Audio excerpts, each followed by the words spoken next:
தற்போது தமிழக பாரதிய ஜனதா கட்சியினுடைய மாநில தலைவர் தமிழிசை சவுந்தரராஜன் தலைமை தேர்தல் அதிகாரி ராஜேஷ் லக்கானியை சந்தித்து சில விஷயங்கள் குறித்து பேசி வருகிறார்.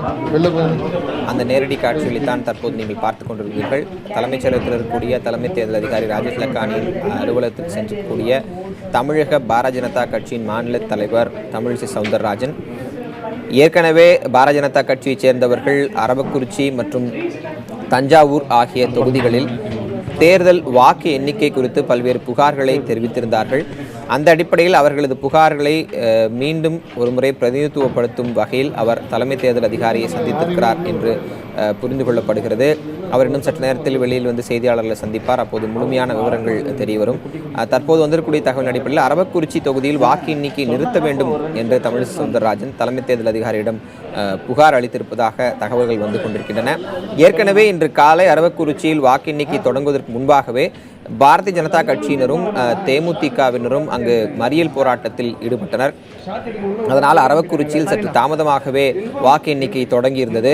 மேலும் மற்ற தொகுதிகளை ஒப்பிட்டு பார்க்கும்போது அரவக்குறிச்சியில் கட்சியினுடைய அதிகமான தேர்தல் முகவர்கள், அரசியல் கட்சியின் அதிகமான தேர்தல் முகவர்கள் உள்ளே அமர்த்தப்பட்டிருந்தார்கள். அந்த சூழ்நிலையில் சற்று தாமதமாகவே பிற தொகுதியில் ஒப்பிடும்போது அரவக்குறிச்சியின் முடிவுகள் வந்து கொண்டிருந்ததை நாம் பார்த்து வந்தோம். அந்த அடிப்படையில் தற்போது தமிழிசை சவுந்தரராஜன் ராஜேஷ் லக்கானியை சந்தித்து புகார் அளித்திருக்கிறார். அரவக்குறிச்சி தொகுதியில் வாக்கு எண்ணிக்கையை நிறுத்த வேண்டும் என்கிற கோரிக்கையும் புகார் மனுவை அவர் அளித்திருக்கிறார். வேட்பாளர் பாரதிய ஜனதா கட்சியின் வேட்பாளர் இல்லாமலேயே அங்கே வாக்கு எண்ணிக்கை நடைபெற்று வருகிறது. ஆக இது நடைமுறையில் சரியானது கிடையாது என்பதை தேர்தல் ஆணையத்திடம் வலியுறுத்தி வலிமையாகவே எனது கருத்தை எடுத்துச் சொல்லி எங்களது வேட்பாளர் உள்ளே செல்ல வேண்டும் என்றால் மறு வாக்கு எண்ணிக்கை நடைபெற வேண்டும் என்று நான் எனது கோரிக்கை வைத்திருக்கிறேன்.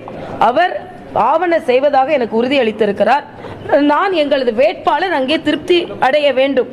அவர் சொன்னார், அதுவரைக்கும் வாக்கு எண்ணிக்கையோடு பதிவுகளை நாங்கள் காண்பிக்கிறோம், அது உங்களது வேட்பாளருக்கு திருப்தி என்றால் நாங்கள் மறுபடியும் அதற்கான முயற்சிகளை மேற்கொள்கிறோம் என்று நடைமுறை சிக்கல்களை ஆணையர் அவர்கள் சொல்லியிருக்கிறார்கள். ஆனால் நடைமுறை சிக்கல் எப்படி இருந்தாலும் ஜனநாயக முறைப்படி எங்களது வேட்பாளருக்கு நியாயம் கிடைக்க வேண்டும். பாரதிய ஜனதா கட்சி வேட்பாளர் மட்டுமல்ல, தேமுதிக வேட்பாளர் அவர்களோடு இணைந்து போராடி இருக்கிறார்கள். ஏனென்றால் அவர்களுக்கு இடம் ஒதுக்கப்படவில்லை என்று நான் கேள்விப்பட்டேன். அதனால் தேர்தல் ஆணையரிடம் நான் கேட்டுக்கொண்டது, தேர்தல் நேர்மையாக நடைபெற வேண்டும் என்று தான் நாங்கள் எல்லாம் தேர்தலில் நின்றோம். பணப்பட்டுவாடா முற்றிலுமாக தடுக்கப்படவில்லை என்பதை நான் அங்கே பிரச்சாரத்தில் சென்றதனால் உங்களுக்கு தகவலாக சொல்கிறேன். உடனே அவர் சொன்னார், பறக்கும் படை இருந்தது, எல்லாம் இருந்தது. நான் என்னை பொறுத்த மட்டில் பறக்கும் படையும் இருந்தது, பணப்படையும் இருந்தது, அங்கே பணப்படையும் இருந்தது. அதனால் இன்று இடைத்தேர்தல் நம்பிக்கையாக நடைபெறும் அளவிற்கும் எண்ணிக்கை நம்பிக்கையாக நடைபெறும் அளவிற்கும் தேர்தல் ஆணையம் உறுதி செய்ய வேண்டும். எங்களது வேட்பாளர் திருப்தி அடையாத பட்சத்தில் வாக்கு எண்ணிக்கை மறுபடியும் தொடங்கப்பட வேண்டும் என்று நான் கேட்டிருக்கிறேன். பாரதிய ஜனதா கட்சி எல்லா இடங்களிலும் 3வது இடம் வந்திருக்கு, தேமுதிக பின் தள்ளி. நீங்க எப்படி பாக்குறீங்க? பாரதிய ஜனதா கட்சி பணப்பட்டுவாடா தடுக்கப்பட்டிருந்தால், இன்னும் நேர்மையாக தேர்தல் நடைபெற்றிருந்தால், இன்னும் அதிக வாக்குகளை பெற்று 3வது இடத்தை தாண்டி நாங்கள் 2வது இடம் 1வது இடம் வருவதற்கும் வாய்ப்புகள் இருக்கிறது. ஆனால் நாமெல்லாம் கவலை அளிக்கக்கூடியது என்ன என்றால், நிச்சயமாக பணப்பட்டுவாடா நடைபெற்றது.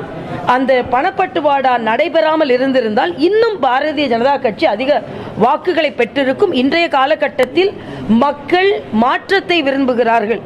ஆனால் பாரதிய ஜனதா கட்சி துணிச்சலாக களத்தில் இறங்கியது. எங்களுக்கு வாக்களித்த மக்களுக்கு அனைவருக்கும் நான் நன்றியுடையவர்களாக இருப்பேன். ஏனென்றால் எந்த பணபலத்திற்கும் எந்த அதிகார பலத்திற்கும் ஆட்படாமல் இத்தனை பேராவது வாக்களிப்பதற்கு தமிழகத்தில் இருக்கிறார்கள் என்றால் வருங்காலத்தில் இது மிகப்பெரிய புரட்சியை ஏற்படுத்துவதற்கு ஒரு ஆரம்ப கட்டமாக இருக்கும் என்ற பட்சத்தில் ஒரு தேசிய கட்சி மாநில பிரதான எதிர்க்கட்சிகளை, ஆளும் கட்சியையும் எதிர்க்கட்சியையும் எதிர்த்து போராடி இந்த இடத்திற்கு வருவது என்பது ஒரு அசாதாரண காரியம்தான். இன்னும் அதிக வாக்குகளை வாங்க வேண்டும், இன்னும் அதிக இடங்களை பெற வேண்டும் என்ற முனைப்பில் நாங்கள் செயலாற்றுவோம்.